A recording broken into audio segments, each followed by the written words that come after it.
बिस्मिल्लाहिर्रहमानिर्रहीम। सही बुखारी हदीस नंबर 379। अब्दुल्ला बिन शद्दाद ने हज़रत मैमूना रज़ियल्लाहु ताला अन्हु से रिवायत की, आपने फरमाया कि नबी सल्लल्लाहु अलैहि वसल्लम नमाज पढ़ते और हायज़ा होने के बावजूद मैं उनके सामने होती। अक्सर जब आप सजदा करते तो आपका कपड़ा मुझे छू जाता।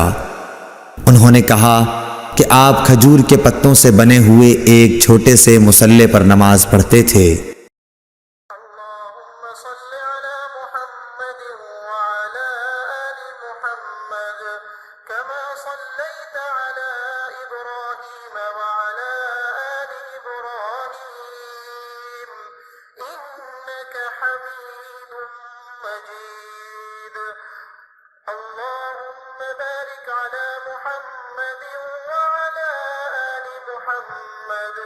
كما باركت على إبراهيم وعلى آل إبراهيم إنك حميد مجيد।